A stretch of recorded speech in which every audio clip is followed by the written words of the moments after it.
isang basag na pinggan, isang malutong na sampal. Pinapakain mo ang pulubi habang kami ay nagdidildil ng asin? Sigaw ni Chameli. Hindi nila alam, ang taong tinatawag nilang basura ay ang tanging may hawak ng susi sa nakaraan. Sa pagitan ng dumi ng kalsada at kislap ng ginto, handa bang itaya ni Aliyah ang lahat para sa isang taong kinalimutan na ng mundo? Magsisimula na ang revelasyon. Mas mabuti pang ipakain mo yan sa mga asong gala kaysa sa matandang yan na wala ng silbi sa mundo. Aliyah, tandaan mo, bawat butil ng kanin na nilulustay mo sa basurang yan ay galing sa pawis ko. Huwag kang magmalinis dahil palamunin ka lang din dito. Ang mga salitang yun ni Chameli ay tila mga laseta na humiwa sa mahapdi ng kalooban ni Aliyah. Nakatayo ang dalaga sa madilim at masikip nilang kusina. Tinitiis ang amoy ng kanal na umaakyat mula sa luma nilang lababo. Sa kanyang nanginginig na mga kamay, maingat niyang ibinabalot sa isang malinis na plastik ang huling piraso ng tuyo at isang dakok na bahaw. Iyon ang sarili niyang hapunan na pinili niyang hindi kainin. Tiniis niya ang kulo ng sariling sikmura, ang panghihina ng kanyang mga tuhod matapos ang buong araw na paglalaba, para lamang may maibigay sa matandang lalaking nakaupo sa kanto ng kanilang kalsada. Hindi sumagot si Aliyah. Nanatili siyang nakayuko, hinahayaan ang mahahabang hibla ng kanyang buhok na itago ang mga luhang pilit na kumakawala. Ang bawat paghinga niya ay may kasamang bigat, isang pagsisikip sa dibdib na tila may nakadagan na malaking bato. Ramdam niya ang panginginig ng kanyang mga daliri habang mahigpit na hinahawakan ang supot ng pagkain. Ang boses ni Chameli ay patuloy na umaalingaw-ngaw sa maliit na espasyo, puno ng puot at kawalan ng pakiramdam. Ngunit mas pinili ni Aliyah ang katahimikan. Ang katahimikang ito ay hindi tanda ng pagsuko, kundi ng isang pusong durog na ngunit pilit pa ring nagbubuo para sa iba. Lihim siyang lumabas ng bahay, tinatahak ang madilim na eskinita kung saan ang tanging liwanag ay nagmumula sa isang aandap-andap na poste ng ilaw. Doon, sa ilalim ng malamig na hangin, nakita niya si Lolo George. Ang matanda ay nakasandal sa isang tumpok ng mga sako. Ang kanyang manipis na katawan ay tila nilalamon na ng dilim. Sa paglapit ni Aliyah, napansin niya ang kakaibang panginginig ng matanda.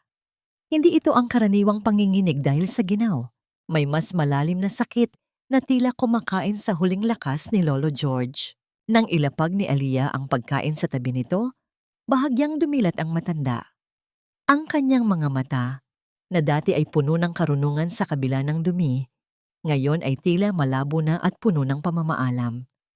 Pilit na iginalaw ni George ang kanyang kamay, isang mabigat na pagkilos na tila bawat pulgada ay nangangailangan ng matinding sakripisyo. May iniabot siya kay Aliyah, isang maliit na bagay na malamig at gawa sa metal. Ito ay isang medalyang may luma at kupas na laso. Ngunit sa ilalim ng liwanag ng buwan, ang gintong bahagi nito ay nagpakita ng isang marangal na simbolo ng kagitingan. Itago mo ito, iha. Mahinang bulong ni Lolo George, ang kanyang boses ay tila gasgas na plaka na halos hindi na marinig sa gitna ng ingay ng gabi. Huwag mong hahayaang makuha nila ang huling piraso ng aking pagkatao. Kasabay ng pagbitaw ng mga salitang iyon ay ang pagbagsak ng katawan ng matanda sa semento.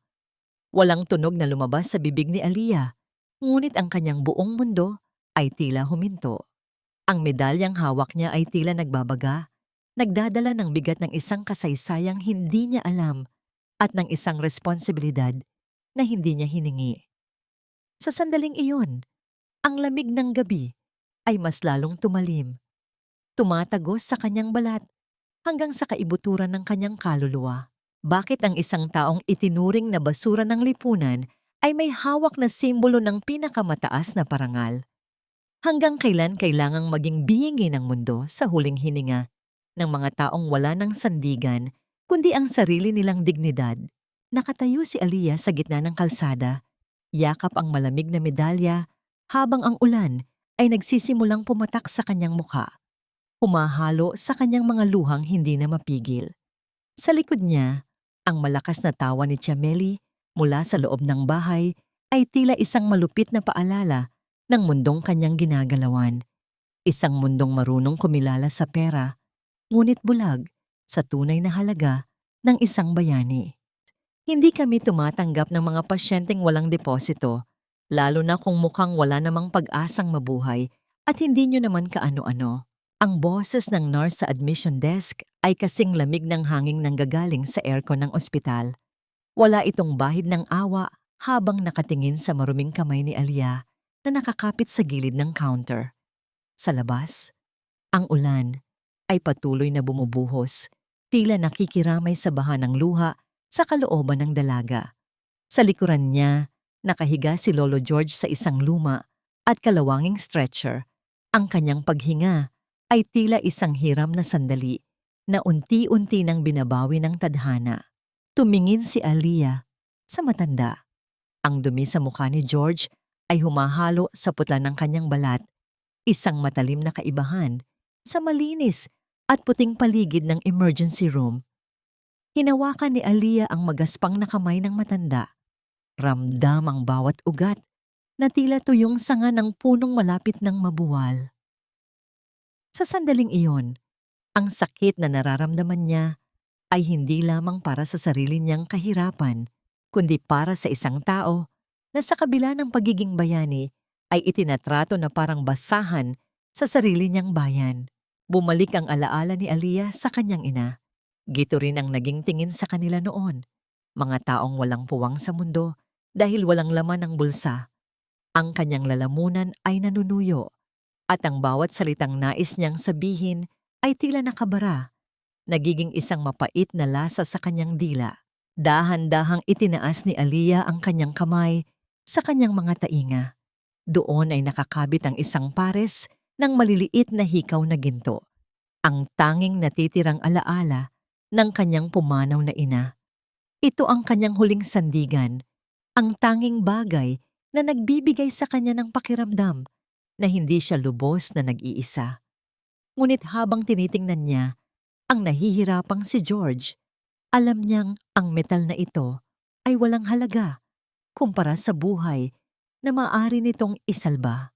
Sa loob ng isang madilim at masikip na pawn shop sa tapat ng ospital, narinig ni Alia ang tunog ng timbangan habang tinitimbang ang kanyang dangal. Ang halagang ibinigay sa kanya ay sapat lamang para sa ilang araw na gamot at deposito. Ngunit sa bawat perang inabot sa kanya, tila unti-unti ring binabaklas ang mga bahagi ng kanyang puso. Nang hawakan niya ang kanyang mga tainga at naramdaman ang kawalan ng timbang ng mga hikaw, isang malamig na hangin ang tila dumaan sa kanyang kaluluwa. "Patawad, nanay." Bulong niya sa hangin. Ang kanyang boses ay nanginginig sa gitna ng ingay ng mga sasakyan sa labas. "Kailangan ko lang pong gawin ito." Nang makabalik siya sa ospital at maiabot ang pambayad, ang tingin ng mga nurse ay nagbago mula sa pagkadiri tungo sa pagkagulat. Ngunit para kay Alia, ang kanilang opinyon ay wala ng saysay.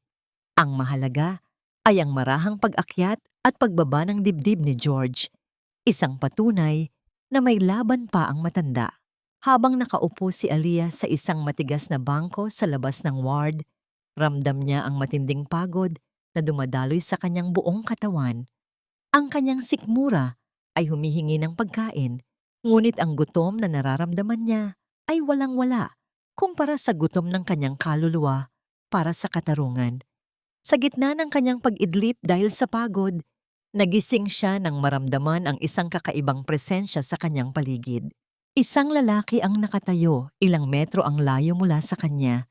Hindi ito mukhang doktor o kamag-anak ng sinumang pasyente. Nakasuot ito ng plansadong polo at ang kanyang tindig ay tila isang pader na hindi basta-basta matitibag. Ang kanyang mga mata ay matalas, tila naghahanap ng isang bagay na matagal nang nawawala. Lumapit ang lalaki sa nurse station at may ipinakitang isang dokumento. Ang kanyang boses ay baritono, mababa ngunit may awtoridad na nagpatahimik sa ingay ng paligid. Naghahanap ako ng isang matandang lalaki na dinala rito kani-kanina lang, sabi ng lalaki.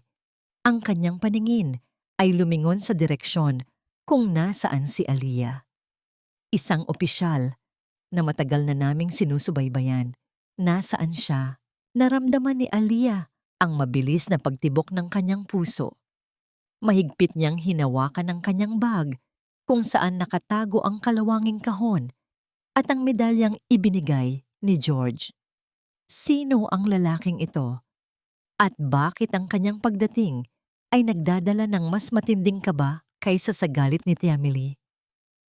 Sapat na ang nakita ko sa mga mata mo, Aliyah.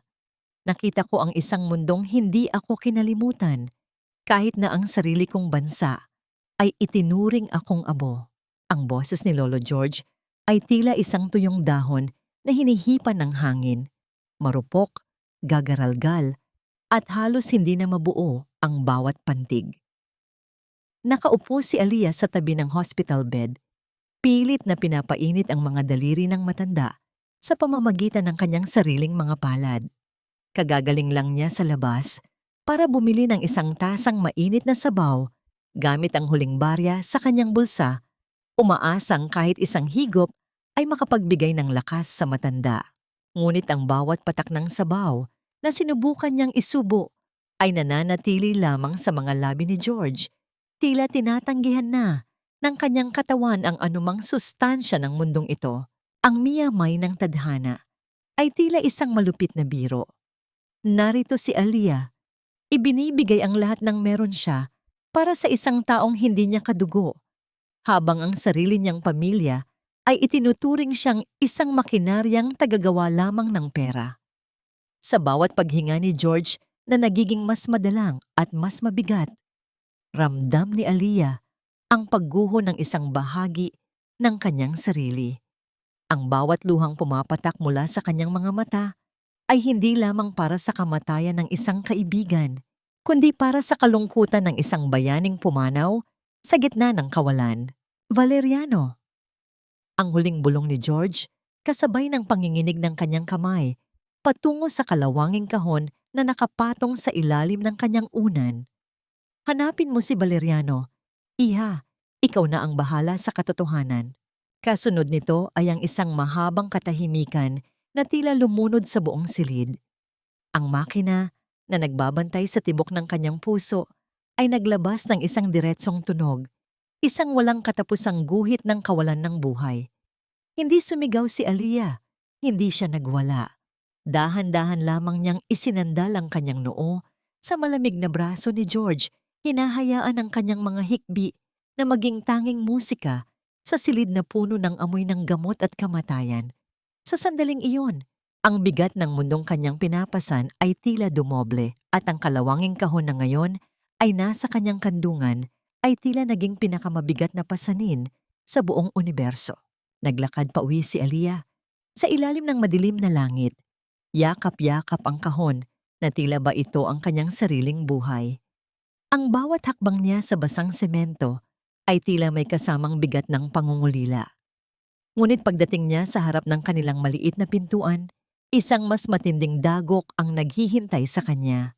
Ang kanyang mga lumang damit, ang iilang libro, at ang manipis na banig na kanyang tinutulugan ay nakakalat sa labas, basang-basa ng ulan at nakahalo sa putik. Nakatayo si Chameli sa pintuan, nakapamewang, at ang kanyang mukha ay puno ng isang uri ng kasiyahang tila nanggagaling sa paghihirap ng iba. "Huwag mo na kaming madamay-damay sa kamalasan mo, Aliyah!" Sigaw ni Chameli. Ang boses niya ay pumupunit sa katahimikan ng gabi. "Ibinenta ko na ang karapatan natin sa lupang ito at wala ka ng puwang dito. Sumama ka na sa matandang pulubi mo sa hukay kung gusto mo." Hindi makapaniwalang tiningnan ni Aliyah ang kanyang mga gamit na niyayapakan na ni Tia Millie. Ang bawat piraso ng kanyang pagkatao ay itinatapon na parang basura sa kalsada. Wala siyang pera, wala siyang tirahan, at ngayon ay wala na rin siyang pamilyang matatakbuhan. Sa gitna ng buhos ng ulan, nananatili siyang nakatayo, mag-isa, habang ang tanging hawak niya ay isang kahon ng mga lihim at isang pusong durog na durog na. Paano magagawang talikuran ng sariling dugo ang isang taong wala ng ibang ginawa kundi magsakripisyo? Saan pupunta ang isang kaluluwang nawalan na ng lahat? Maliban sa isang pangakong hindi niya alam kung paano tutuparin. Tumingala si Aliyah sa langit. Ang ulan ay humahalo sa kanyang mga luha. Habang sa kabilang kalsada, ay dahan-dahang humihinto ang isang itim na sasakyan, ang parehong sasakyan na nakita niya sa ospital. Ibigay mo sa akin ang kahong iyan, Aliyah. Huwag kang magmarunong. Alam kong may itinatago kang kayamanan dyan. Wala kang karapatang suluhin ang iniwan ng matandang yon. Ang boses ni Tia Meli ay tila huni ng isang buwitreng gutom na gutom, matinis at puno ng kasakiman. Sa gitna ng malakas na buhos ng ulan, hindi na alintana ni Aliyah ang lamig na nanunuot sa kanyang buto. Ang tanging nararamdaman siya ay ang mahigpit na pagkakahawak sa kalawanging kahon na nakadikit sa kanyang dibdib. Tila ba ito ang huling piraso ng kanyang natitirang dignidad? Sa paligid niya, ang iba pa niyang mga kamag-anak, mga taong hindi niya nakita noong naghihirap siya sa pagtatrabaho, ay unti-unti ring lumalapit. Ang kanilang mga mata ay kumikinang sa ilalim ng madilim na langit, tila mga lobong nakatitig sa isang biktima. Nakaluhod si Aliyah sa basang semento. Ang kanyang mga gamit na nakakalat sa putikan ay niyayapakan na ng kanyang sariling mga kadugo. Isang masakit na kabalintunaan na sa sandaling pumanaw ang isang taong itinuring nilang basura, ay doon pa sila nagkaroon ng interes sa kung anong meron ito. Ang bawat tulak at hila nila sa kanyang mga braso ay tila ba sinusubukang paghiwa-hiwalayin ang kanyang kaluluwa. "Bitawan niyo ako!" sigaw ni Aliyah. Ang kanyang boses ay pumuputok sa pagitan ng kanyang mga hikbi. "Wala itong laman na ginto. Wala itong halaga sa inyo. Parang awa niyo na. Huwag mo kaming lokohin. Bata ka. Nakita ka sa ospital, may iniabot ang matanda bago siya mamatay. Ibigay mo yan."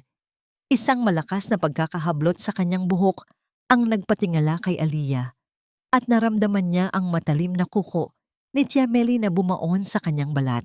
Sa gitna ng kaguluhan, kung saan ang tanging maririnig ay ang hiyawan ng mga taong nabulag ng kasakiman at ang pagbagsak ng ulan sa bubong na lata, isang biglaang katahimikan ang bumalot sa eskinita. Ang tunog ng dambuhalang sasakyang huminto ay tila naging hudyat ng isang bagong panganib.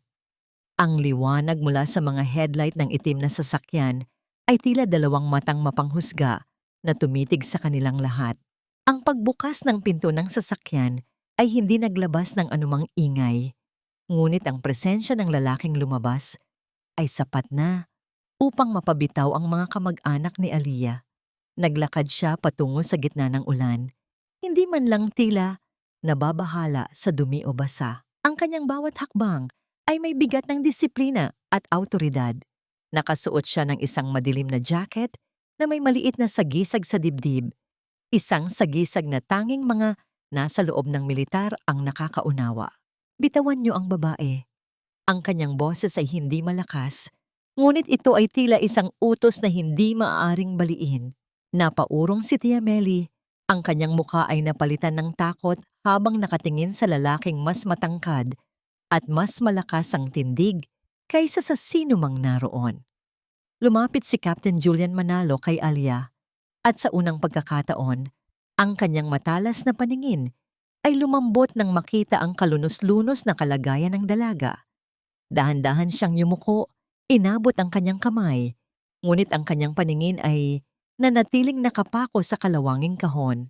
"Ako si Captain Julian Manalo," sabi niya, habang ang ulan ay gumuguhit sa kanyang mukha. "Nandito ako para bawiin ang pag-aari ng gobyerno na nasa loob ng kahong yan. At nandito rin ako para siguraduhing walang sasakit sa'yo." Tiningnan ni Aliyah ang mga mata ni Julian. Puno ito ng misteryo at isang uri ng panganib na hindi niya maunawaan. Sa kabila ng takot, naramdaman niya ang isang kakaibang seguridad sa piling ng estrangherong ito. Ngunit bago pa siya makapagsalita, kinuha ni Julian ang kahon mula sa kanyang nanginginig na mga kamay. Sa ilalim ng andap-andap na ilaw ng poste, dahan-dahang binuksan ni Julian ang kalawangiin at lumang kandado. Ang tunog ng bakal na kumikiskis sa bakal ay tila isang hiyaw mula sa nakaraan. Inaasahan ng lahat ang kislap ng ginto o ang kapal ng pera, ngunit nang bumukas ang takip, ang bumungad ay mga punit-punit na papel, isang sirang relo at isang luma. Kupas na litrato ng mga sundalong hindi kilala. Nangunot ang noo ni Julian. Hindi ito ang inaasahan niyang makita. Ang mga mata niya ay muling lumingon kay Alia. Mas matalas at mas mapanuri kaysa kanina. Ito lang ba ang laman nito? Tanong ni Julian. Ang boses niya ay naging kasing lamig ng bakal. Nasaan ang mga dokumentong kailangan namin, Alia? Nasaan ang tunay na lihim ni George Fletcher? Huwag mong subukan ng pasensya ko, Alia. Hindi ako narito para sa laro. Sabihin mo sa akin, nasaan ang mga dokumentong iniwan ni George? Hindi siya mamamatay ng ganoon na lamang para lang sa mga basurang ito. Ang boses ni Julian ay parang hagupit ng latigo sa gitna ng malamig na gabi. Nakaupo si Alia sa loob ng sasakyan. Ang kanyang mga damit ay basang-basa pa rin at ang kanyang katawan ay hindi tumitigil sa panginginig.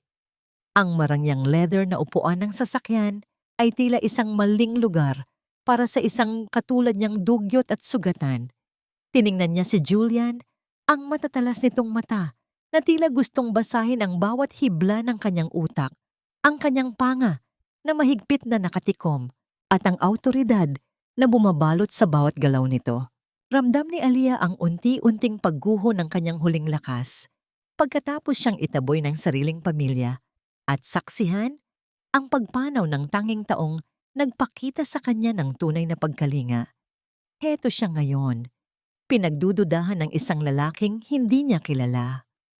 Ang bawat tibok ng kanyang puso ay may kasamang hapdi, isang paulit-ulit na paalala na sa mundong ito, ang katotohanan ay tila walang halaga kung wala kang kapangyarihan.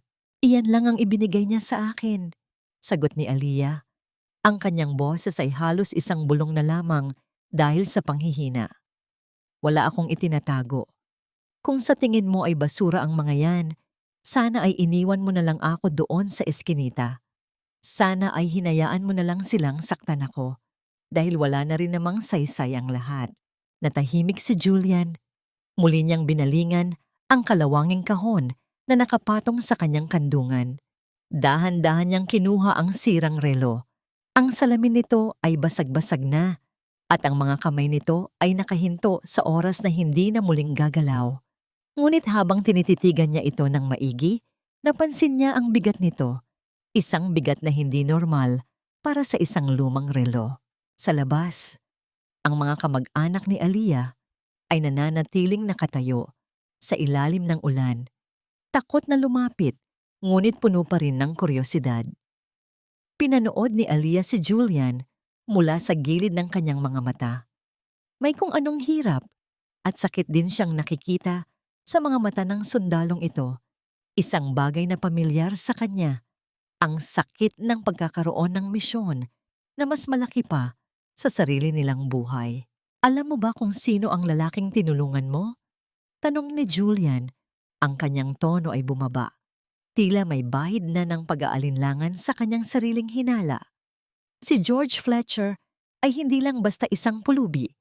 Siya ay isang alamat na kinalimutan ng kasaysayan dahil sa isang pagkakamali na hindi naman niya ginawa.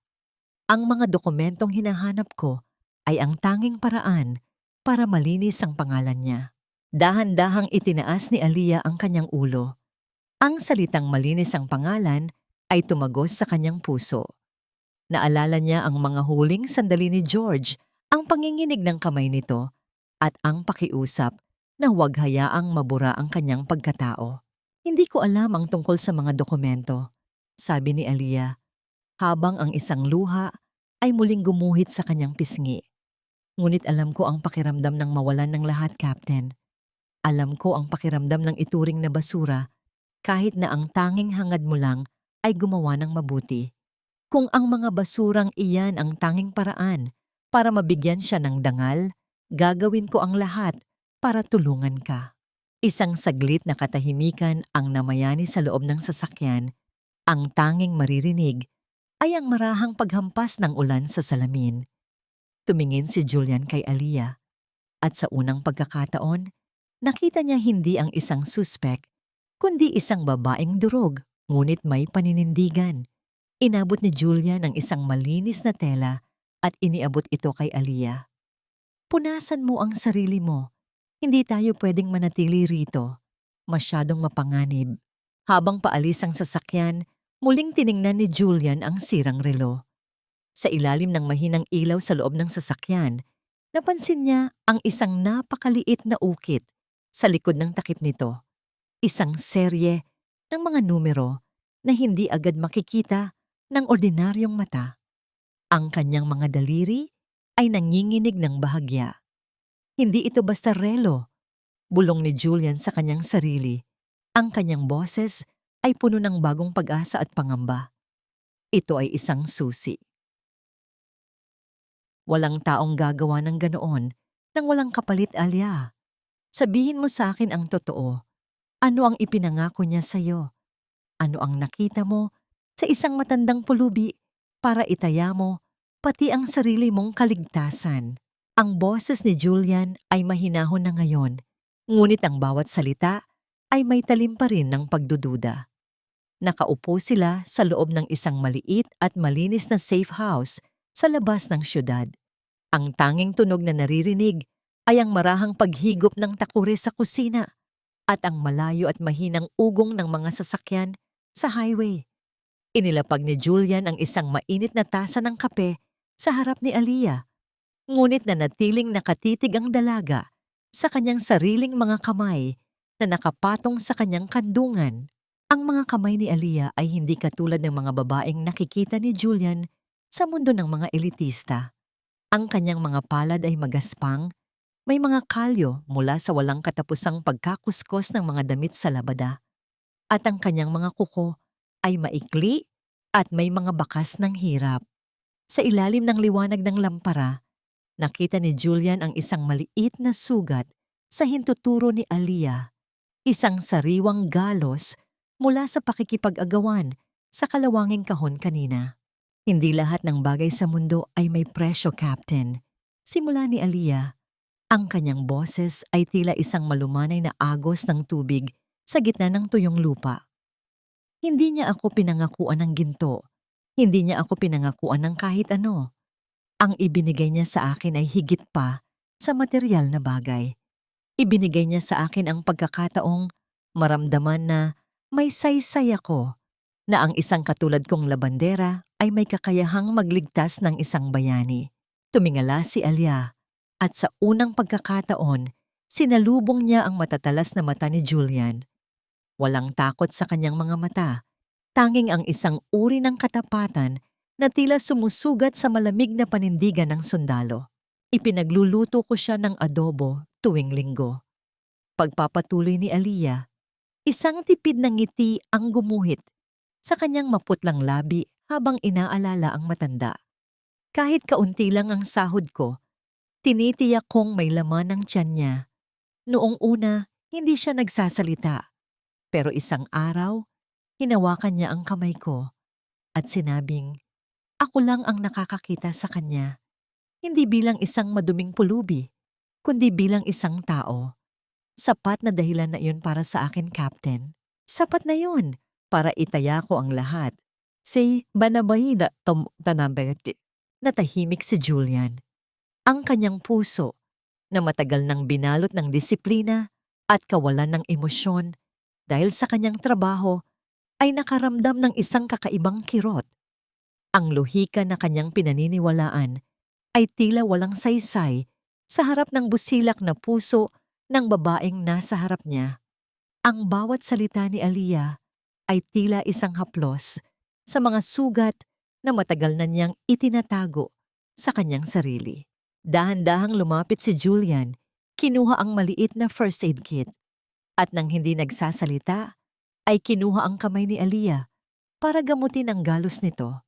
Ang init ng kanyang mga daliri laban sa malamig na balat ni Aliyah ay nagdala ng isang kuryenteng hindi nila inaasahan. Sandaling nagkatagpo ang kanilang mga paningin. Isang sulyap na puno ng mga bagay na hindi masabi ng bibig. Ang tensyon sa pagitan nila ay tila nagbago mula sa hinala patungo sa isang uri ng koneksyon na nagsisimulang mag-ugat sa gitna ng panganib. Ngunit ang katahimikan ng gabi ay biglang nabasag nang marinig nila ang isang marahang kaluskos mula sa ilalim ng pintuan. Isang puting sobre ang dahan-dahang pumasok mula sa labas, tila isang ahas na gumagapang sa dilim. Mabilis na tumayo si Julian. Ang kanyang kamay ay agad na dumapos sa kanyang baril sa baywang, habang itinulak niya si Aliyah sa likuran niya para protektahan ito. Kinuha niya ang sobre gamit ang isang panyo. Nang buksan niya ito, isang maikling mensahe na gawa sa mga ginupit na letra mula sa dyaryo ang bumungad sa kanila. Ibigay ang mga dokumento o mamatay ang babae. Alam namin kung nasaan kayo. Naramdaman ni Aliyah ang panlalamig ng kanyang buong katawan. Ang seguridad na naramdaman niya sa piling ni Julian ay biglang napalitan ng isang nakapanlulumong katotohanan. Hindi pa tapos ang laban at ang mga taong gustong pumatay kay George ay nakasunod na sa kanila. Sino ang nagpadala ng banta? At paano nila nahanap ang isang lihim na lugar na tanging si Julian lang ang dapat na nakakaalam? Tumingin si Julian sa bintana. Ang kanyang mga mata ay naging kasing dilim ng gabi. Ang misyong ito ay hindi na lamang tungkol sa isang matandang opisyal. Ito ay naging tungkol na sa kaligtasan ng nag-iisang taong nagpaalala sa kanya kung paano maging tao. Hindi mo alam kung gaano kalalim ang dumi ng mga taong ito, Aliyah. Ang taong inalagaan mo, ang taong binigyan mo ng pagkain sa kanto, ay ang parehong tao na pilit nilang ibinaon sa limot dahil siya ang may hawak ng kanilang mga kasalanan. Ang boses ni Julian ay parang isang malamig na bulong ng hangin sa gitna ng isang liblib na kwarto. Hawak niya ang sirang relo ni George at gamit ang isang maliit na distornilyador, dahan-dahan niyang pinihit ang likod na takip nito. Walang anumang ingay ng pagkabasag, kundi ang marahang paghihiwalay ng mga metal na bahagi na tila isang lihim na dahan-dahang nagbubukas pagkatapos ng mahabang panahon.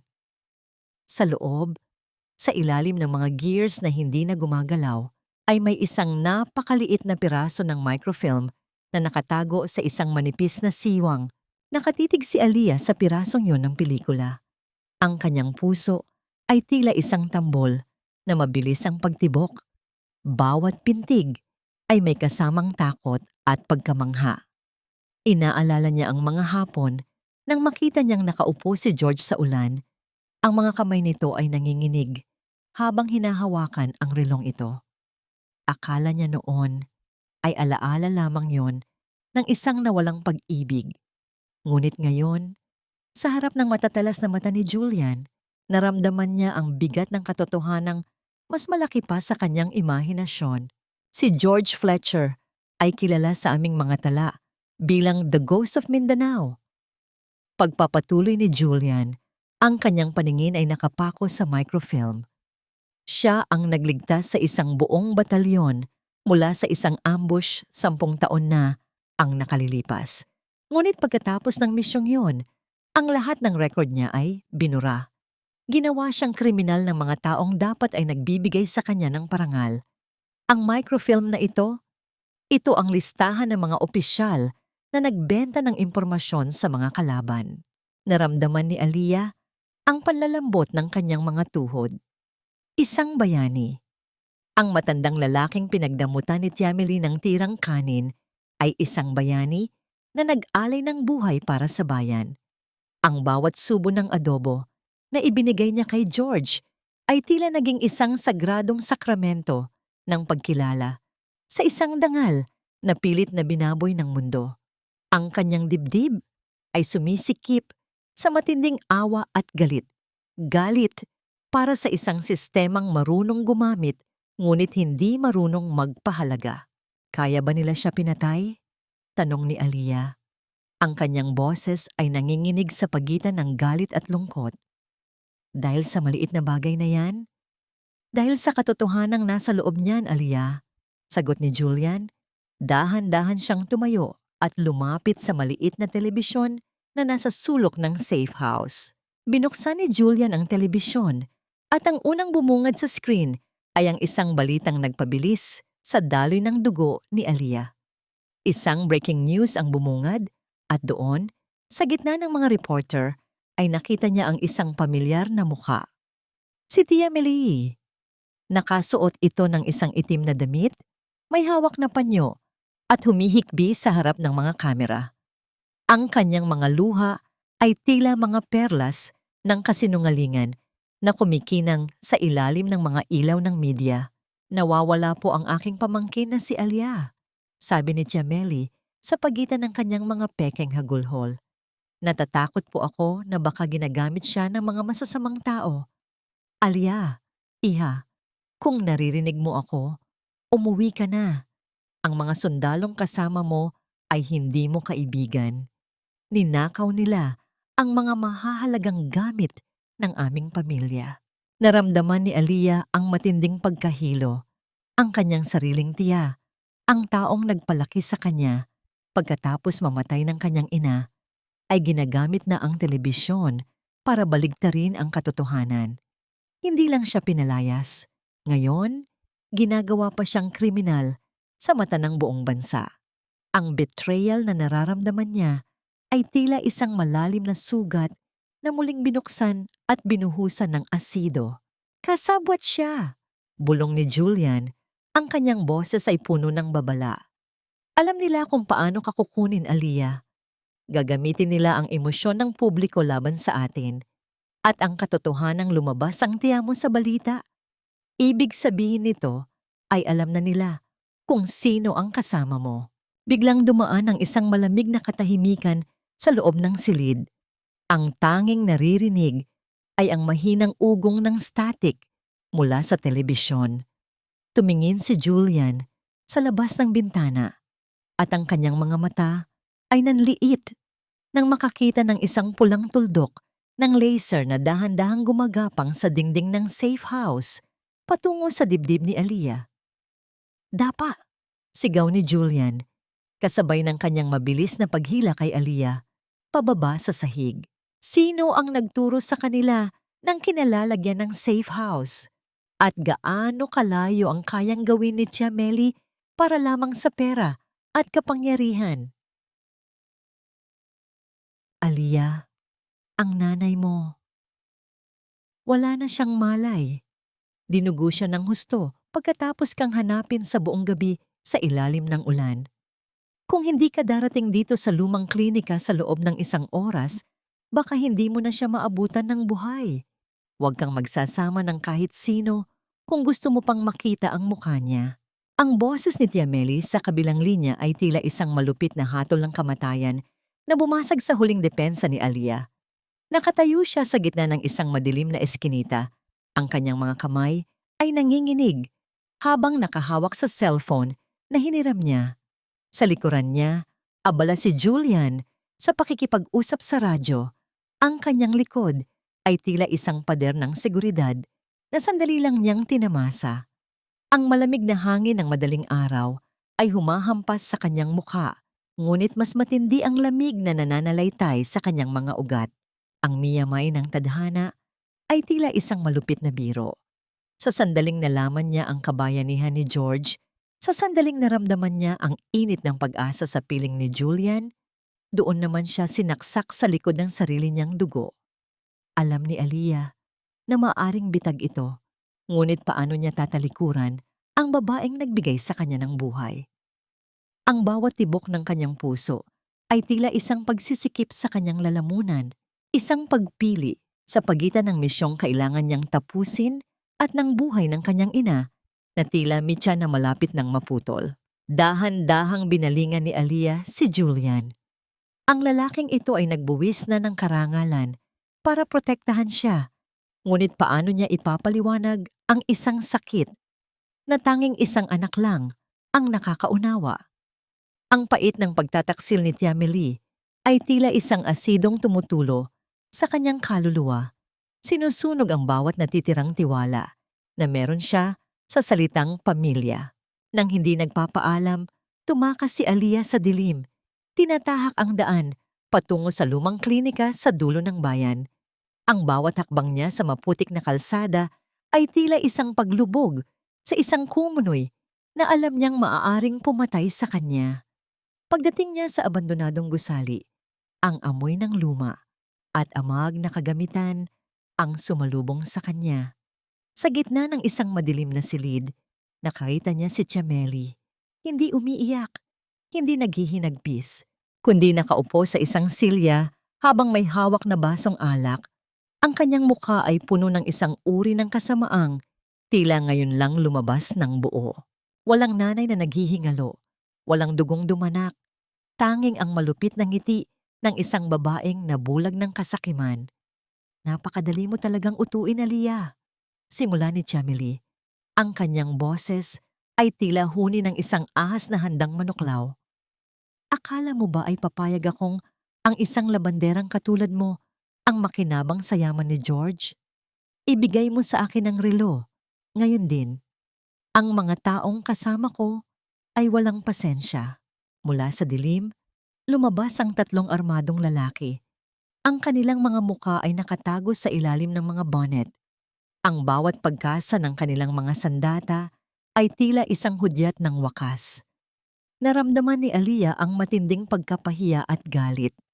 Ang taong itinuring niyang pangalawang ina ay handa siyang ipakain sa mga lobo para lamang sa pera. Bakit itiya? Ang tanging lumabas sa bibig ni Aliyah. Ang kanyang boses ay basag at puno ng pait. Pamilya tayo. Bakit nagawa mo ito sa akin? Pamilya? Isang malakas at nakakangilong tawa ang pinakawalan ni Tia Meli. Ang pamilya ay para lamang sa mga taong may pera, Alia. Ang mga mahihirap na katulad natin ay kailangang maging hayop para mabuhay. Ngayon, ibigay mo ang relo o mananatili ka rito sa klinika bilang isang bangkay na walang pangalan. Lalong humigpit ang pagkakahawak ni Aliyah sa kanyang bag kung saan nakatago ang microfilm. Ang kanyang mga mata ay nag-aapoy sa galit. Isang apoy na nagmula sa lahat ng taon ng pang-aapi at pagsasamantala ni Tia Meli. Ngunit bago pa man makalapit ang mga lalaki, isang mabilis na anino ang dumaan sa bintana. Ang tunog ng nababasag na salamin ay bumasag sa katahimikan at sa gitna ng nagliliparang bubog, lumitaw si Julian. Ang kanyang mga mata ay puno ng matinding galit na tila isang bagyong handang manalasa.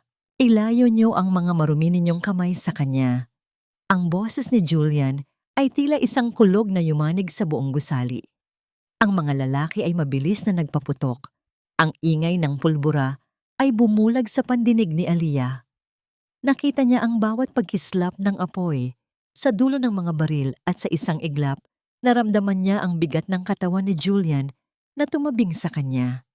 Isang ungol ng sakit ang lumabas kay Julian habang pinoprotektahan niya si Aliyah mula sa mga bala. Hanggang kailan kailangang may masaktan para lamang sa isang katotohanang pilit na ibinabaon sa limot? Mayroon pa bang puwang ang patawad sa isang pusong paulit-ulit na pinagtaksilan ng sarili nitong dugo? Nakatitig si Aliyah sa sugatang braso ni Julian at sa dulo ng silid. Nakita niya si Tia Meli na tumatakas sa likurang pinto. Dala ang tanging bagay na mas mahalaga sa kanya kaysa sa buhay ng kanyang pamangkin, ang kanyang kasakiman. Huwag kang titingin sa sugat, Aliyah. Tumingin ka sa mga mata ko. Dito ka lang sa akin tumingin. Ang boses ni Julian ay nanginginig sa pagitan ng sakit at determinasyon habang nakasandal siya sa dingding ng isang liblib na kubo sa gitna ng taniman ng saging. Ang bawat paghinga niya ay tila isang mabigat na pasanin at ang kanyang puting sando ay unti-unti nang nilalamon ng matingkad na kulay ng dugo mula sa kanyang braso. Nakaluhod si Aliyah sa kanyang harapan.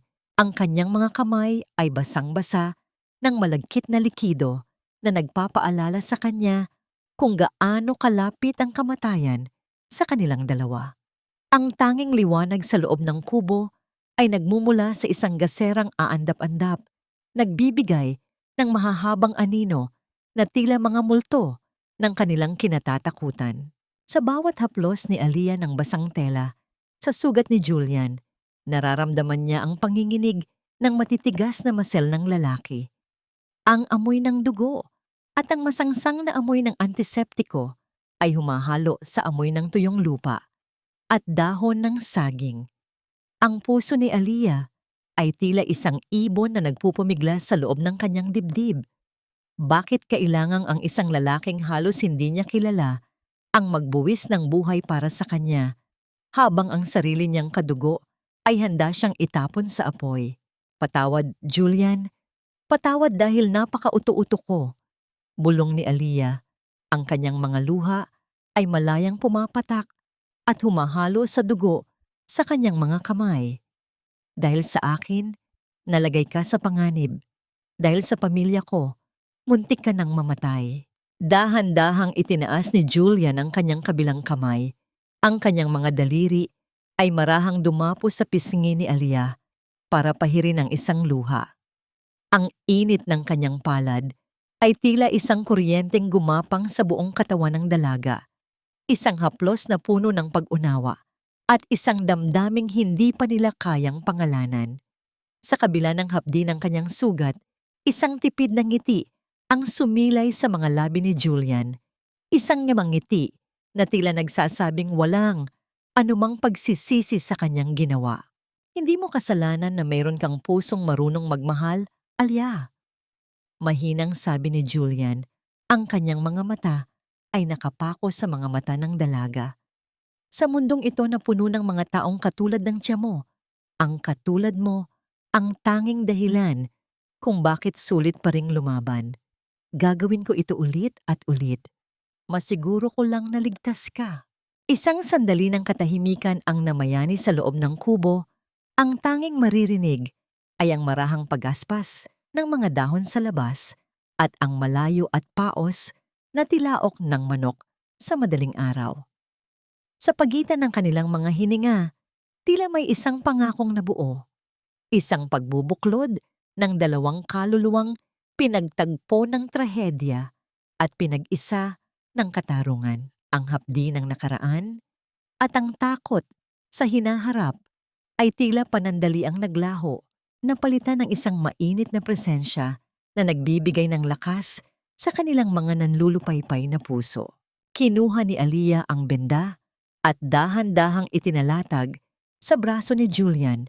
Sa bawat ikot ng tela, tila itinatali rin niya ang kanyang tadhana sa lalaking ito. Ngunit sa gitna ng kanilang sandali ng katahimikan, naalala ni Aliyah ang mukha ni Chameli bago ito tumakas. Ang mukha ng isang babaeng walang hangganan ang kasamaan.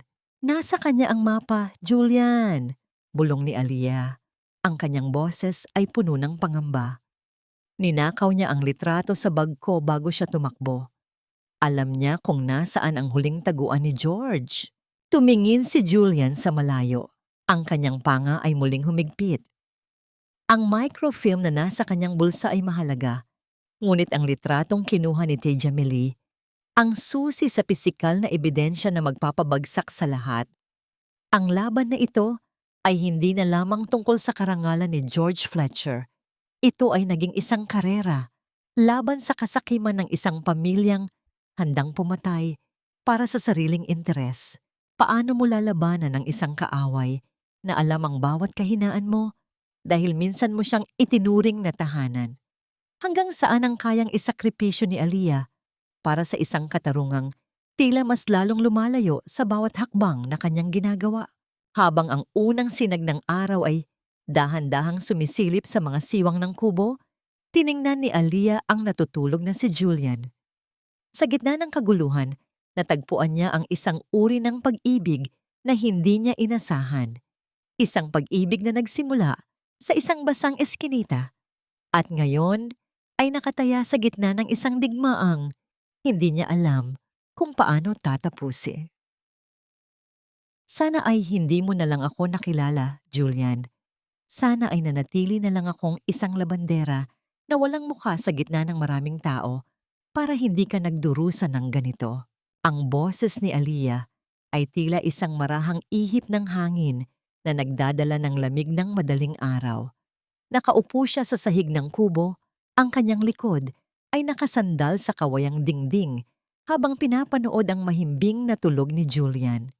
Ang liwanag ng sumisikat na araw ay dahan-dahang gumagapang sa mukha ng lalaki, binibigyang diin ang bawat linya ng pagod at ang panga na kahit sa pagtulog ay tila nakahanda pa rin sa pakikipaglaban. Ang bawat mahinang pag-akyat at pagbaba ng dibdib ni Julian ay tila isang himig na nagpapakalma sa naguguluhang isipan ni Aliyah. Sa loob ng maraming taon, nasanay si Aliyah na maging anino. Nasanay siyang maging tagalinis ng dumi ng iba, tagalaban ng mga damit na hindi sa kanya, at tagatanggap ng mga salitang masakit pa sa latigo. Ngunit sa piling ng lalaking ito, naramdaman niya ang isang bagay na matagal na niyang kinalimutan. Ang pakiramdam na siya ay mahalaga. Hindi bilang isang katulong, hindi bilang isang biktima, kundi bilang isang babaeng karapat-dapat ipaglaban. Dahan-dahang idinilat ni Julian ang kanyang mga mata. Ang kanyang paningin ay agad na dumapo kay Aliyah at sa isang sandali, ang lahat ng tensyon sa kanyang katawan ay tila naglaho. Inabot niya ang kamay ni Aliyah. Ang kanyang magaspang na palad ay bumalot sa maliliit na daliri ng dalaga. Ang init ng ugnayang iyon ay tila isang apoy na nagbigay ng liwanag sa madilim na sulok ng kanilang sitwasyon. "Huwag mong hilingin na hindi tayo nagkita, Aliyah," mahinang sabi ni Julian. Ang kanyang boses ay paos, ngunit puno ng katapatan. "Dahil sa gitna ng lahat ng dumi at kasinungalingan sa trabaho ko, ikaw lang ang tanging totoo na nakilala ko. Hindi ito dusa para sa akin. Ito ang unang pagkakataon na naramdaman kong may kabuluhan ang pagiging sundalo ko." Lumapit si Julian. Ang kanyang mukha ay ilang pulgada na lamang ang layo mula sa mukha ni Aliyah. Ramdam ng dalaga ang mainit na hininga ng lalaki sa kanyang balat. Isang pakiramdam na nagpabilis sa tibok ng kanyang puso hanggang sa puntong tila sasabog ito. Ang amoy ng sabon at ang kakaibang bango ng balat ni Julian ay tila isang gamot na nagpatanggal sa lahat ng kanyang takot.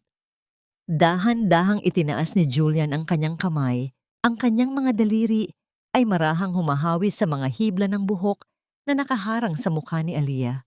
Ang bawat haplos ay tila isang pangako ng proteksyon, isang tahimik na deklarasyon ng isang damdaming hindi na kailangan ng mga salita. Sa sandaling iyon, ang mundo sa labas, ang mga baril, ang kasakiman ni Chameli, at ang mga lihim ni George ay tila naglaho.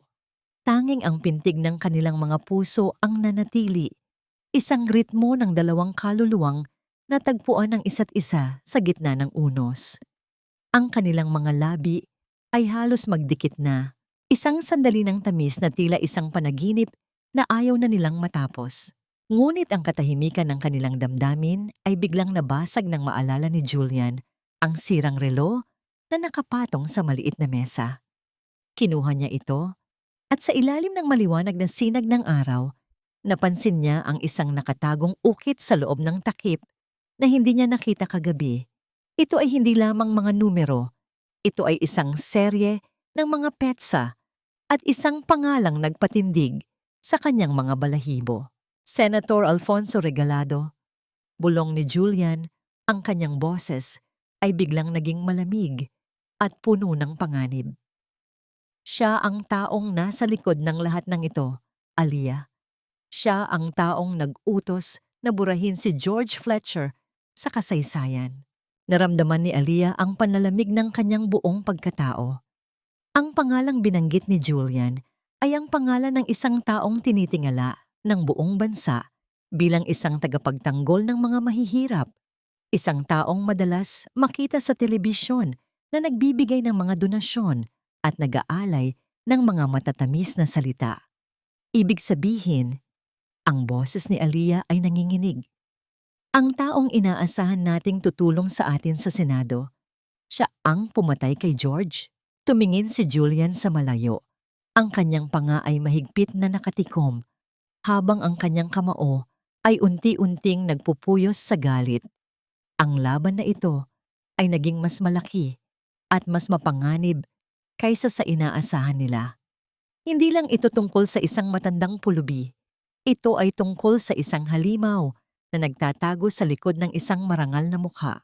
Sa gitna ng panganib na lalong lumalapit, nakaramdam si Aliyah ng isang bagong uri ng determinasyon.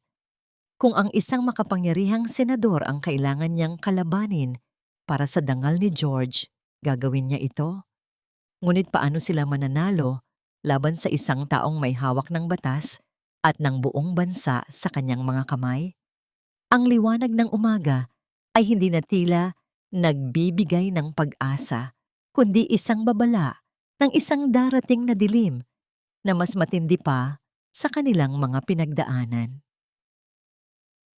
Isang hamak na labandera lamang ang ating saksi at nais niyang sirain ang reputasyon ng isang iginagalang na lingkod bayan gamit ang mga gawa-gawang kwento ng isang baliw na pulubi. Hindi ba't mas kapani-paniwala na ang babaeng ito ay naghahanap lamang ng madaling paraan upang yumaman? Ang mga salitang iyon ng abogado ni Senator Regalado ay umaling-aungaw sa loob ng malaking bulwagan ng Senado. Tila mga patalim na paulit-ulit na itinusok sa dangal ni Aliyah. Nakaupo ang dalaga sa gitna ng entablado, pinalilibutan ng mga naglalakihang kamera at mga matang mapanghusga ng mga makapangyarihang tao. Ang kanyang tanging suot ay isang lumang puting blusa na maingat niyang pinlansya ng madaling araw. Ngunit sa ilalim ng mga malalakas na ilaw ng studio, naramdaman niya ang bawat sulsing bahagi nito na tila ba isang marka ng kanyang kahirapan na pilit nilang hinahamak. Nanginig ang mga kamay ni Aliyah sa ilalim ng mesa. Naalala niya ang bawat gabing nagpapaltos ang kanyang mga palad sa paglalaban ng mga mamahaling damit ng ibang tao. Mga damit na katulad ng suot ng mga taong na ngayon ay tumatawa sa kanyang katauhan. Ang bawat patak ng pawis at bawat sakripisyo niya para kay George ay ginagawa nilang katatawanan. Tinatawag siyang ambisyosang labandera na nangarap pumasok sa mundong hindi para sa kanya. Tumingin si Aliyah sa gawin ni Julia na nakatayo sa dulo ng bulwagan. Nakita niya ang pagpipigil sa mukha ng lalaki, ang panga nitong mahigpit na nakatikom, at ang mga kamaong tila gustong sumuntok sa kawalan ng katarungan. Ngunit alam ni Aliyah na sa labanang ito, hindi siya maililigtas ng baril o ng dahas. Ang tanging sandata niya ay ang katotohanang nakabaon sa kanyang puso. Hindi po ako narito para sa pera. Simula ni Aliyah, ang kanyang boses ay mahina. Noong una, ngunit unti-unting tumitibay. Narito po ako dahil may isang bayaning namatay na walang suot, kundi dumi at basahan. Narito po ako dahil ang taong kinalimutan ninyo ay ang tanging taong hindi nakalimot sa kanyang tungkulin sa bayan. Ngunit bago pa man niya matapos ang kanyang pahayag, isang malakas na bulong-bulungan ang lumaganap sa loob ng silid. Ang pinto sa likuran ay bumukas ng marahas at isang lalaking may maruming mukha at nanlilimahid na kasuotan ang pumasok. Inaalalayan ng mga tauhan ng senador. Ang lalaking ito ay pamilyar kay Aliyah. Isa ito sa mga pulubing kasama ni George sa kalsada na madalas niyang bigyan ng barya. Mayroon po kaming bagong saksi, Ginoong Tagapangulo. Wika ng abogado ni Regalado, ang kanyang tinig ay puno ng tagumpay.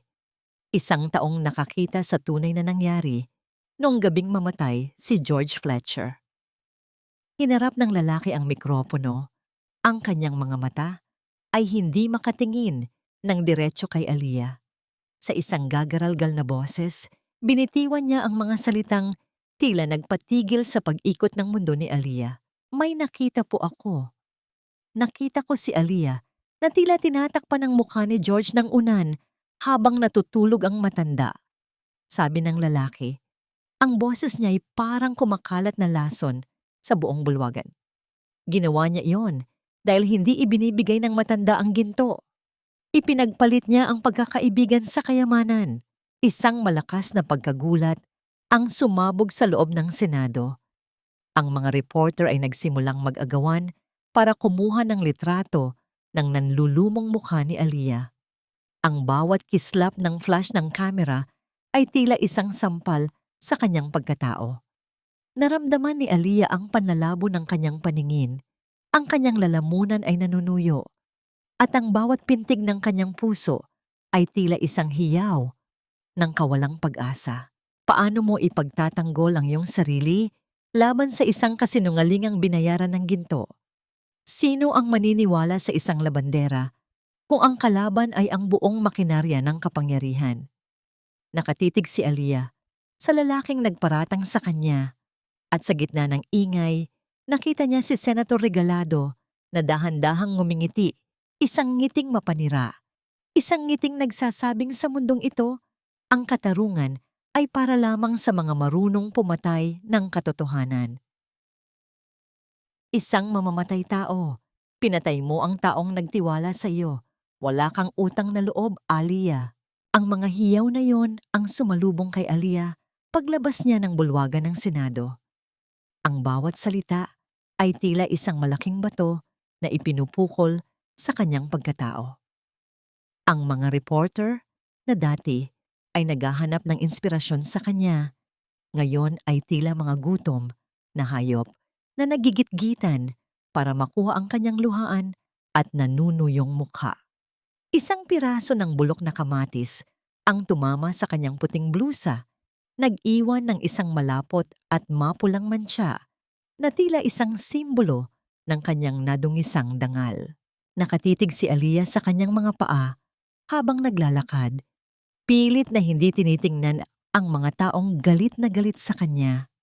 Ang miyamay ng tadhana ay tila isang malupit na biro.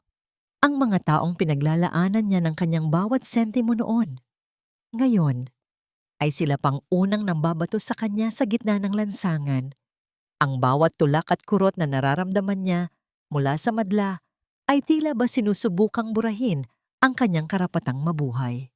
Sa loob ng isang madilim at masikip na van ng militar, nakaupo si Aliyah sa harap ni Julian.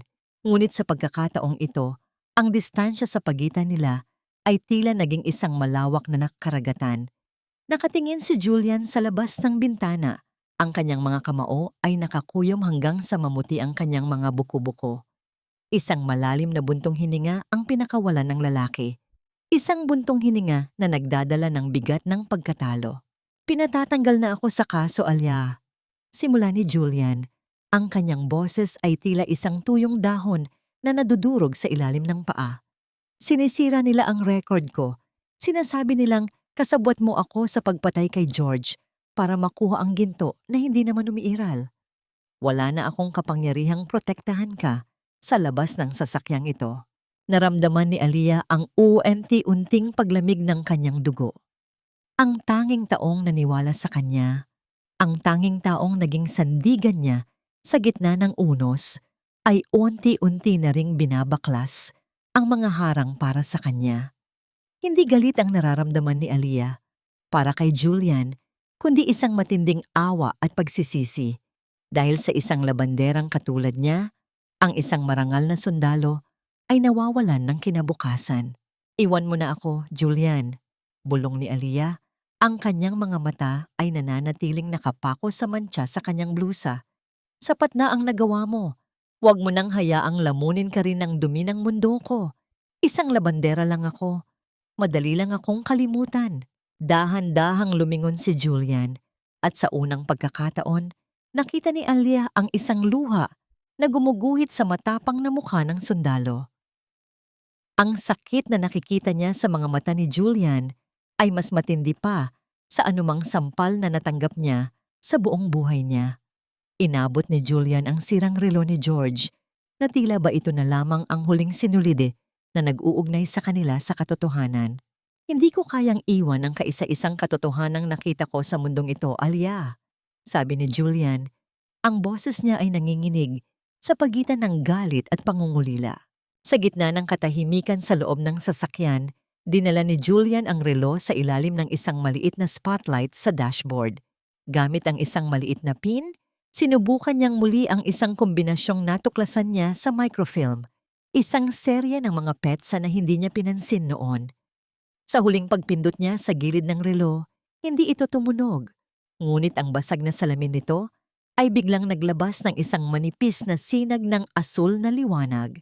Ang liwanag ay tumama sa puting upuan ng van at doon, sa gitna ng dilim, ay lumabas ang isang gumagalaw na imahe. Ito ay isang video na selyado ng digital na lagda ng militar. Lumalabas sa video ang mukha ni George Fletcher, hindi bilang isang pulubi, kundi bilang isang batang opisyal na nakasuot ng kanyang marangal na uniforme. Sa kanyang tabi ay nakatayo ang isang batang Alfonso Regalado na noon ay isa pa lamang lieutenant. Nakita sa video ang palitan ng mga dokumento, ang mga pirmang nagpapatunay ng pagbebenta ng mga armas sa mga kalaban, at ang malamig na pag-uusap kung paano nila gagawing multo ang sino mang magsasalita.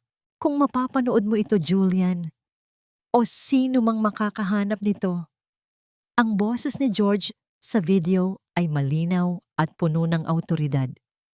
Ibig sabihin ay wala na ako. Ibig sabihin ay nahanap na ako ng kadiliman. Ngunit huwag ninyong hayaang ang katotohanan ang mamatay kasama ko. Napatakip ng bibig si Aliyah. Ang kanyang mga hikbi ay hindi na mapigilan. Narito ang ebidensyang kailangan nila. Ang tinig ng isang patay na tao na nagsasalita mula sa kabilang buhay para iligtas ang kaisa-isang taong nagmalasakit sa kanya. Ngunit sa gitna ng kanilang panandaliang pag-asa, isang malakas na paghampas ang naramdaman nila sa gilid ng van. Ang sasakyan ay nawalan ng kontrol, ang tunog ng umiiyak na gulong sa semento ay bumalot sa paligid, at ang bawat bahagi ng van ay tila nayayanig ng isang puwersang gustong dumurog sa kanila. Ibigay mo ang relo, Julian. Huwag mong hayaang mamatay ang babaeng iyan nang wala sa oras.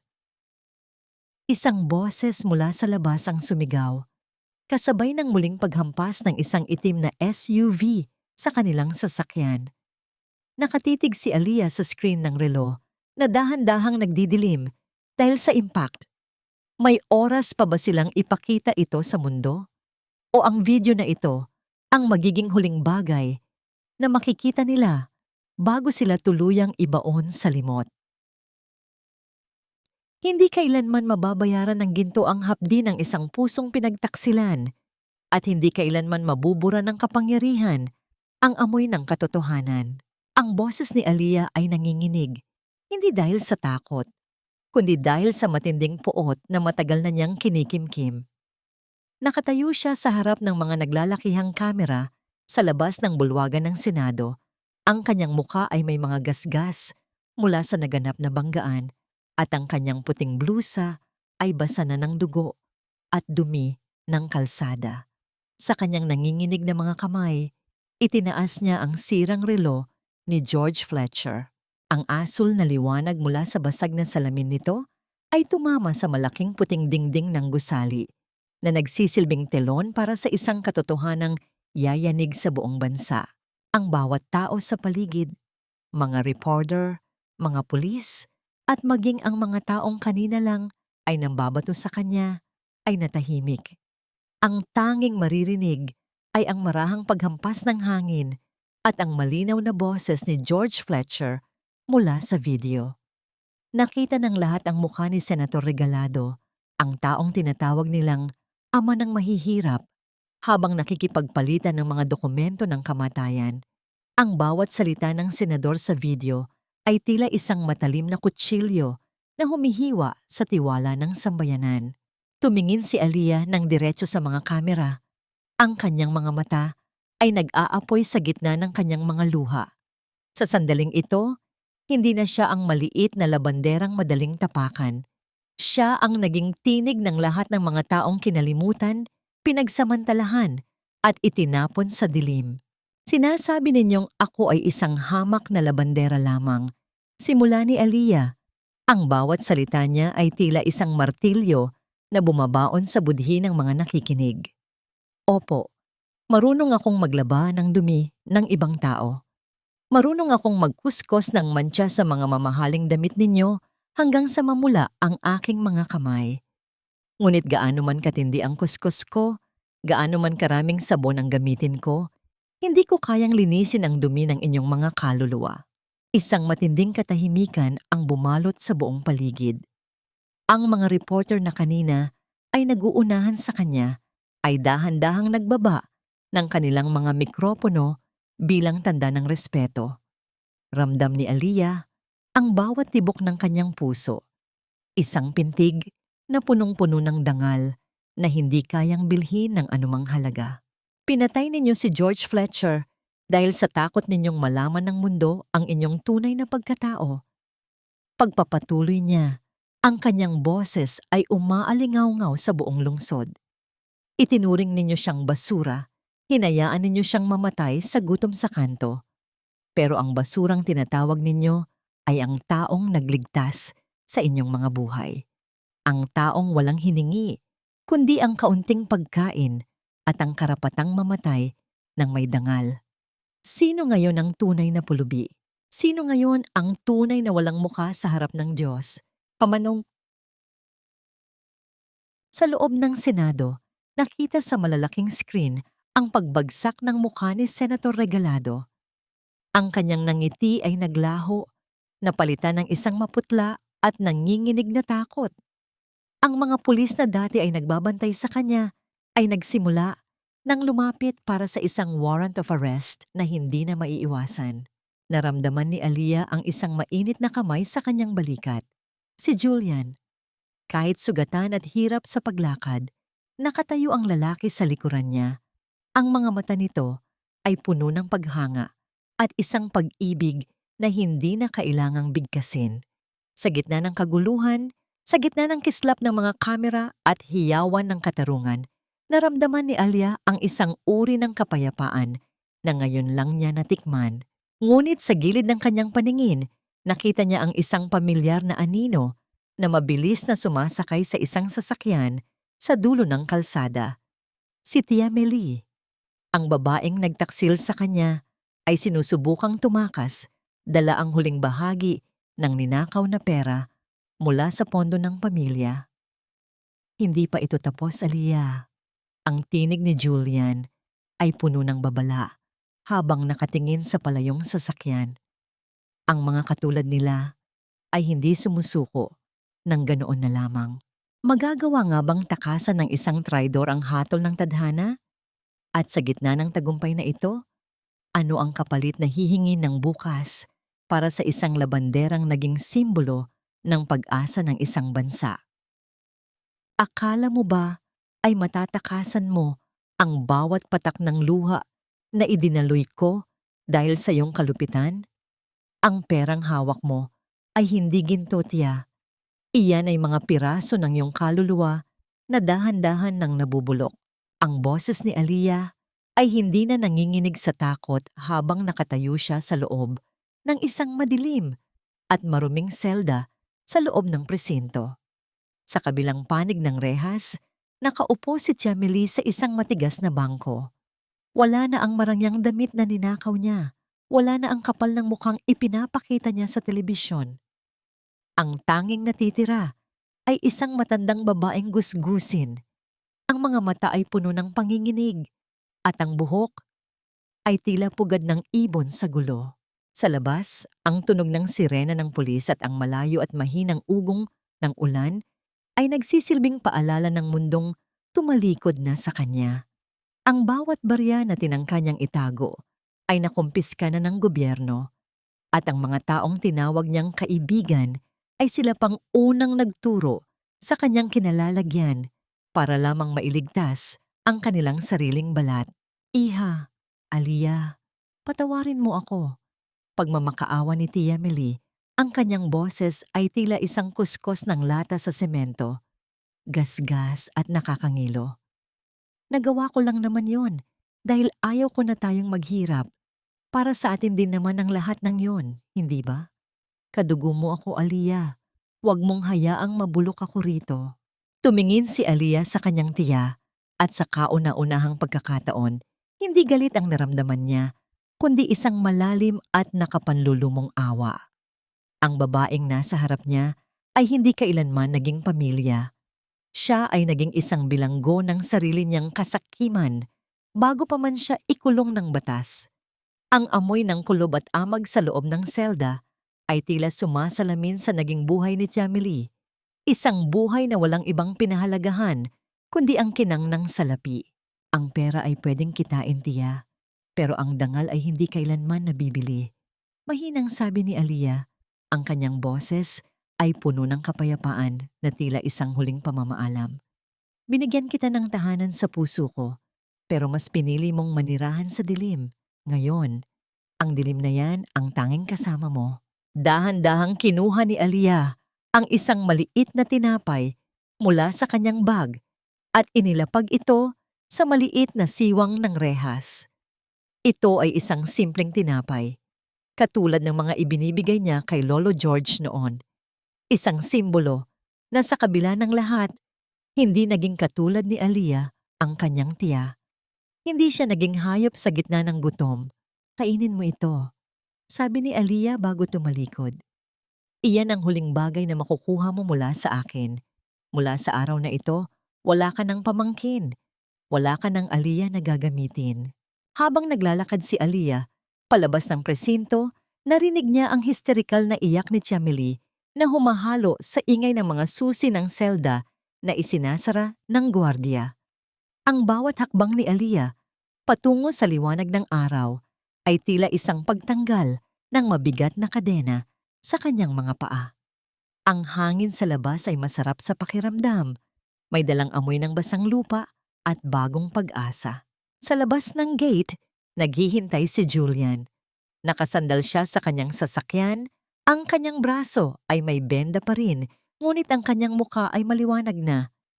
Nang magtagpo ang kanilang mga mata, isang tahimik na pag-unawa ang dumaan sa pagitan nila. Ang laban sa katarungan ay tapos na, ngunit ang laban para sa kanilang mga sarili ay nagsisimula pa lamang.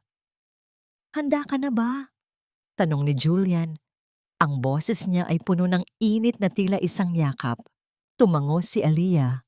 "Handa na akong magbigay ng huling parangal sa taong nagturo sa akin kung paano maging tunay na tao." Habang papaalis ang kanilang sasakyan, tanaw ni Aliyah, sa malayo ang paghahanda para sa isang maringal na libing. Isang libing na hindi para sa isang pulubi, kundi para sa isang general na muling nabuhay sa puso ng isang buong bansa. Ngunit sa gitna ng kasiyahan, isang itim na sobre ang naiwan sa upuan na pinag-alisan ni Aliyah sa loob ng presinto. Isang sobre na may tatak ng isang pamilyar, ngunit nakakatakot na sagisag. Ang bawat putok ng baril sa himpapawid ay hindi tunog ng kamatayan, kundi isang hiyaw ng pagkilala na 10 taong ipinagkait sa isang bayani. Ang bawat ritmo ng mga sapatos ng mga sundalong nagmamartsa sa semento ay tila isang tibok ng puso ng buong bansa na muling nagising. Nakatayo si Aliyah sa harap ng puntod ni George Fletcher, nakasuot ng isang simpleng puting bestido na sumasalamin sa kalinisan ng kanyang hangarin. Ang amoy ng sariwang sampagita ay humahalo sa amoy ng tuyong damo at ang init ng araw sa libingan ng mga bayani. Sa paligid niya, ang mga matataas na opisyal ng militar na dating tumalikod kay George ay naroon na ngayon. Nakayuko ang mga ulo bilang tanda ng pagsisisi at paggalang.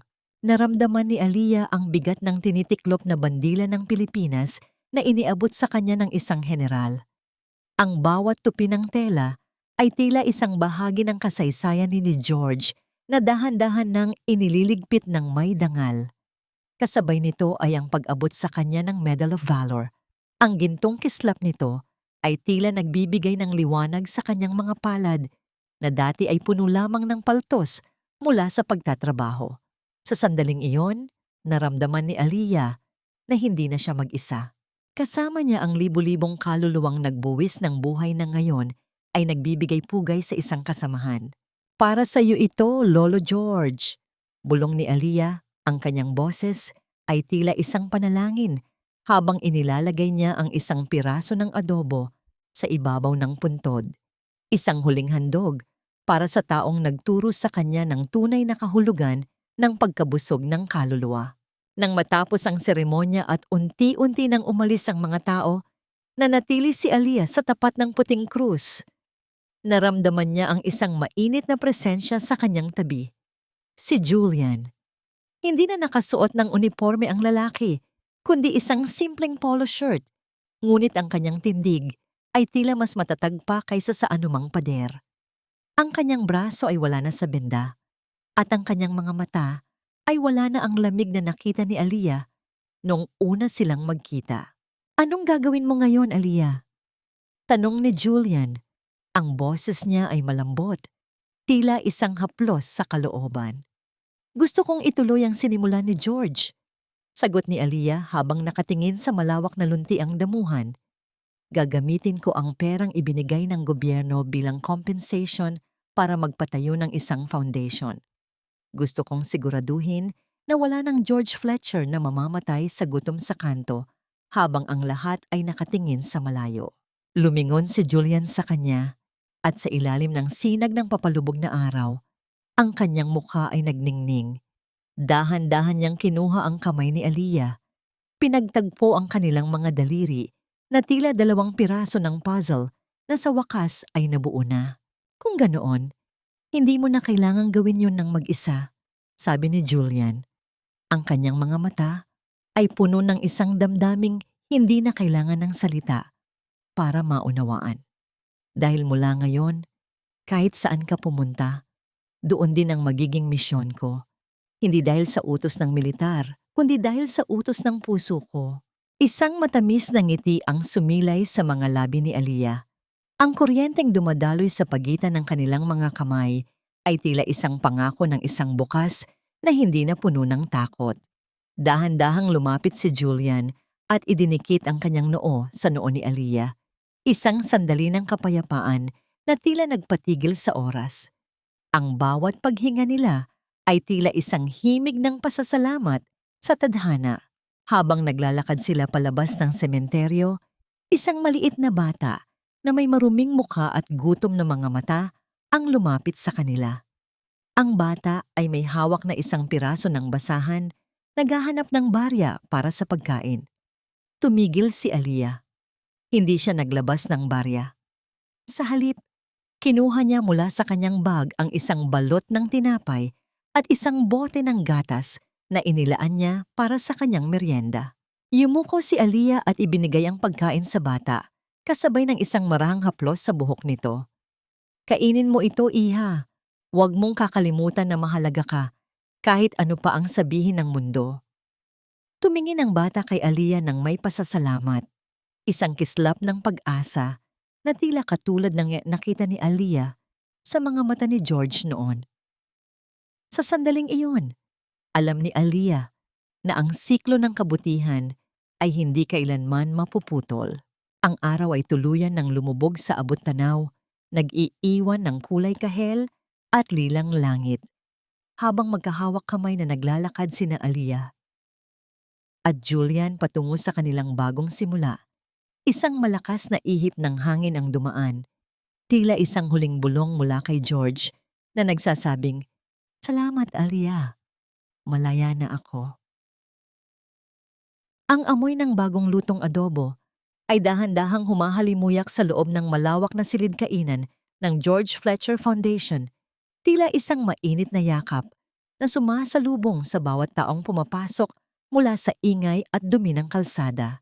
5 taon na ang lumipas, ngunit ang bawat pinggan ng pagkain na inilalapag sa mesa ay may kasama pa ring kaparehong pagmamahal at dignidad na ibinigay ni Aliyah sa isang matandang pulubi noon sa kanto ng kanilang eskinita. Nakatayo si Aliyah sa tapat ng isang malaking portrait ni George Fletcher na nakasabit sa main hall. Sa painting, hindi na siya ang madungis na matanda, kundi ang marangal na general na nakangiti. Tila nagmamasid sa bawat veterano at batang lansangan na ngayon ay mayroon ng matutuluyan at matatawag na tahanan.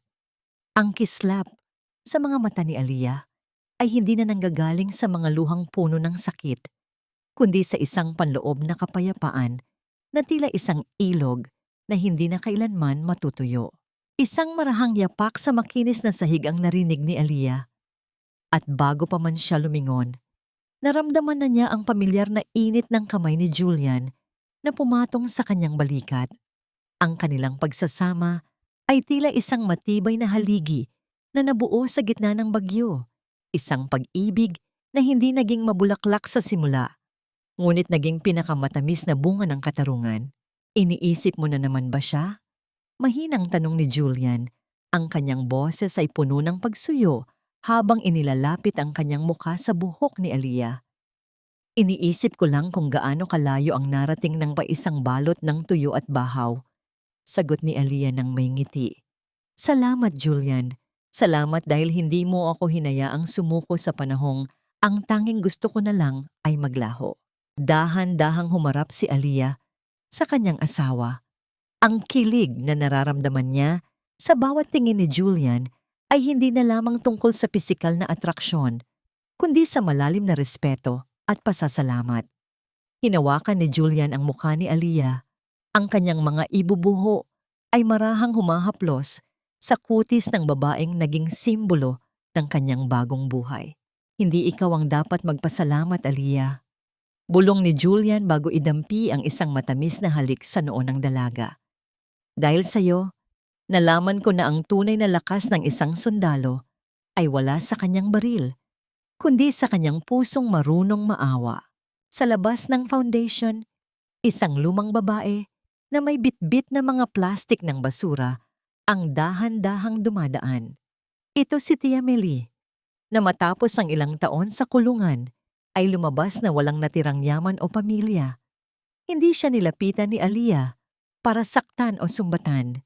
Sa halip, nag-iwan si Aliyah ng isang box ng mainit na pagkain sa labas ng gate na alam niyang kukunin ng matanda. Hindi ito dahil sa kailangan niyang makipagbalikan, kundi dahil sa wakas ay pinakawalan na ni Aliyah ang huling bakas ng puot sa kanyang puso. Pinatawad na niya ang nakaraan, hindi para sa ikabubuti ng kanyang tiya, kundi para sa kalayaan ng kanyang sariling kaluluwa.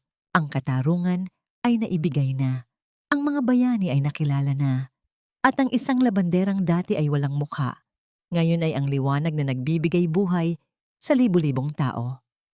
Sa dulo ng araw, habang ang langit ay nagbibihis ng kulay ginto at lila, alam ni Aliyah na ang bawat maliit na kabutihan ay isang binhing hinding-hindi mamamatay. Ang buhay ay tila isang mahabang paglalakbay sa dilim, ngunit hanggat may isang taong handang magbahagi ng kanyang liwanag, walang sino man ang tunay na maliligaw. At sa bawat subo ng pagkain na ibinibigay sa nagugutom, ang alaala ni George Fletcher ay mananatiling buhay, hindi bilang isang multo ng Mindanao, kundi bilang isang anghel na nagbabantay sa bawat pusong marunong magmahal ng walang kapalit.